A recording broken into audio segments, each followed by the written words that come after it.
Imagina você descobrir que seu nome está numa lista da ABIN, Agência Brasileira de Inteligência, e que todos os seus passos foram monitorados por um sistema de espionagem.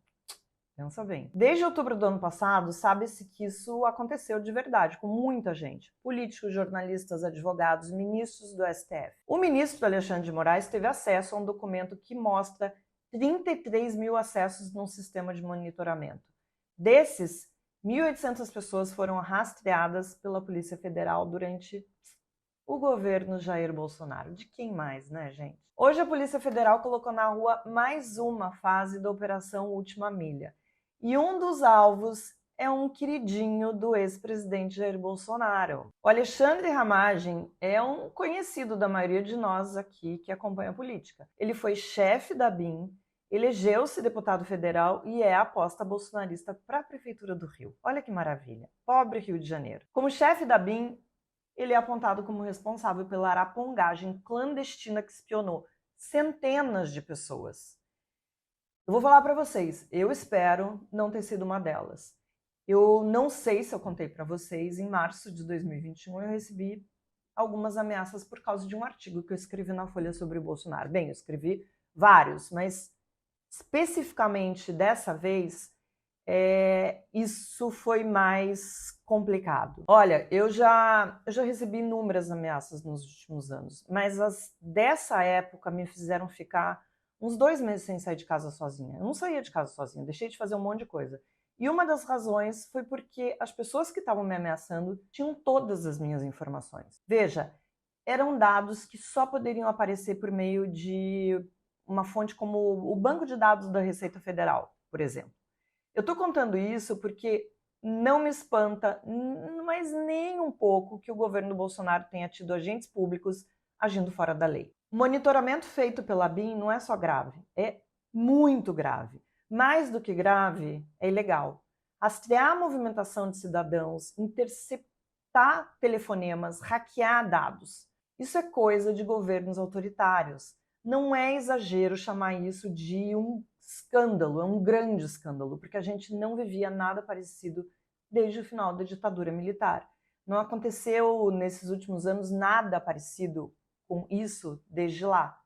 Quando eu falo últimos anos, essas últimas décadas, né? Desde a época da redemocratização. Como cidadãos, a gente tem resguardado, assegurado pela Constituição o direito à intimidade e à vida privada. É preciso de autorização judicial para rastrear uma pessoa, fazer campana, fazer interceptação telefônica ou, enfim, rastrear dados no computador. Se você, por exemplo, teve a brilhante ideia de usar um desses aplicativos para invadir o celular da sua mulher ou do seu marido, saiba que você pode ser processado. As pessoas acabam não fazendo, mas pode. Com essa ação da Polícia Federal, a gente tem mais uma prova de que o Bolsonaro fez exatamente o que ele queria. Aparelhou órgãos públicos, como a Agência Brasileira de Inteligência, para espionar desafetos políticos, mas também para se blindar e aos seus filhos, porque ele acabou usando isso. Mas nem dá para dizer que ele não avisou que faria exatamente isso. Não só ele, mas o então ministro da Justiça, Sérgio Moro, que saiu do governo atirando. Vamos embora lembrar como é que isso aconteceu e o grau da patifagem bolsonarista?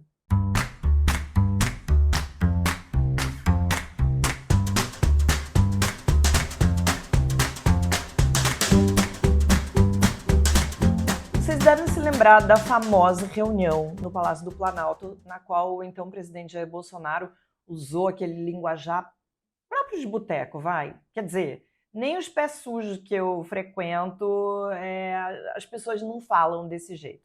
Teve Ricardo Salles dizendo que ia passar boiada, o então ministro da Saúde com cara de cachorro que caiu do caminhão de mudança, o Nelson Tait.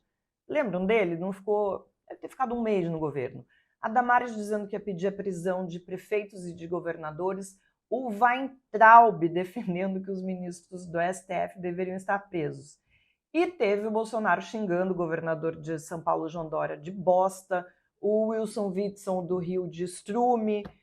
Gente do céu, que pesadelo. Mas teve principalmente Bolsonaro reclamando da falta de controle sobre a inteligência das Forças Armadas, da Polícia Federal e da ABIN. O alvo principal da reclamação era o então ministro da Justiça, Sérgio Moro. A tal reunião foi inclusive mencionada por Moro como prova de que o Bolsonaro tentou interferir na Polícia Federal. Lembram? Saiu atirando. Vamos lembrar um trecho do que o Bolsonaro disse? Eu não vou esperar minha família toda, de sacanagem, ou amigos meus, porque eu não posso trocar alguém da segurança na ponta da linha que pertence à estrutura nossa. Vai trocar. Se não puder trocar, troca o chefe dele. Pode trocar o chefe dele? Troca o ministro. E ponto final. Não estamos aqui para brincadeira. Fino demais, gente, né? Aí é aquela coisa assim... É isso que eu falei. Que pesadelo. Em outro momento da reunião, o Bolsonaro se queixou de problemas na BIM. Disse que os serviços de informação são uma vergonha, que ele não era informado de nada, que na BIM ele tinha algumas informações, mas que faltava aparelhamento nos órgãos de segurança do governo. Foi isso que ele falou. Na operação de hoje, mais 7 policiais são alvo da ação da PF, que foi batizada Vigilância Aproximada. Assim como o Ramagem, mais 2 agentes da PF têm ligações com a família Bolsonaro. Veja só. A acusação é que é uma organização criminosa que se instalou na BIM com o intuito de monitorar ilegalmente autoridades públicas e outras pessoas, utilizando-se de ferramentas de geolocalização de dispositivos móveis sem a devida autorização judicial, ou seja, ilegal. A BIM comprou um sistema que coleta os dados de troca de informações entre celulares e antenas. É só digitar o número do celular e bingo! O sistema consegue mostrar o histórico de deslocamento e até fazer alertas em tempo real de movimentação da pessoa que está sendo monitorada. Ela só precisa estar com o celular. Quem é que sai sem celular hoje? As pessoas não vão nem ao banheiro sem celular. Então fica fácil. O que o governo Bolsonaro fez é uma clara demonstração de violação à privacidade, à intimidade, à liberdade de locomoção. O Alexandre Ramagem é uma peça fundamental nessa história. Ele só não foi parar na Polícia Federal como o Bolsonaro queria, porque o Alexandre de Moraes suspendeu a sua nomeação, alegando, abre aspas, desvios de finalidade. O Moraes fez menção às declarações do Sérgio Moro, que saiu do governo e disse exatamente isso, que o Bolsonaro queria ter uma pessoa do contato dele no comando da PF que ele pudesse ligar, colher informações, colher relatórios de inteligência. Parece que ele conseguiu. Talvez ele não tenha conseguido na PF, mas na ABIN, o Ramagem continuou na ABIN e fez a festa. Entre os espionados estão Gilmar Mendes e Alexandre de Moraes, ministros do Supremo Tribunal Federal, e o objetivo, pasmem, era buscar provas que ligassem ambos ao PCC, daqueles delírios bolsonaristas que circula no zap do tio Bozo. Mas vamos lá, a estrutura criminosa, porque é criminosa, montada na ABIN, foi usada também a favor dos filhos do Bolsonaro, que, como todo mundo sabe, são mais sujos que pau de galinheiro, né, gente? Não sobra um. Houve, por exemplo, uma força-tarefa contra auditores da Receita para anular as investigações do esquema de rachadinha do senador Flávio Bolsonaro. Quem também se beneficiou foi Jair Renan, o 04, que foi investigado por tráfico de influência. Um agente da BIM teria ficado responsável por reunir provas para incentivá-lo. Eu não sei se vocês vão se lembrar, mas assim, esse tráfico de influência era justamente porque o pai era presidente. Ele ficava encarregado de fazer essa aproximação entre Bolsonaro e empresários interessados em fazer negócio com o governo. E Jair Renan acabava levando, digamos, não vou falar comissão, recebendo um presente por isso. Ganhou na época, isso foi super noticiado, um carro elétrico que custava entre 70 e 90 mil reais por mês.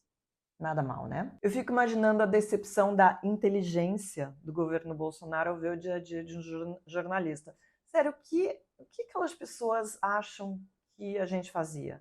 Talvez imaginassem que a gente passava o dia tramando contra o presidente, contra os ministros, fazendo encontros secretos, recebendo propina para falar mal do governo.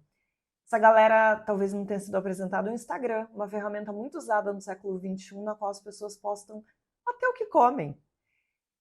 Quer saber onde um jornalista está? Se não está no trabalho, é boteco, bloco de carnaval, praia, meio do mato. a gente é uma classe muito previsível, muito previsível. Pensando, por exemplo, na minha movimentação de ontem, né, se estivessem me rastreando. Trabalhei, levei uma mala para arrumar, tomei chuva procurando uma assistência técnica em Copacabana, aproveitei que estava na rua para fazer as unhas, olha que bonito.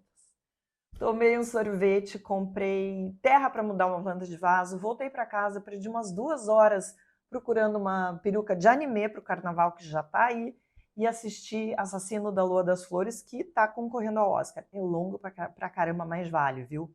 Ou seja, zero movimentação de uma pessoa que trabalha para derrubar um governo. Qualquer governo.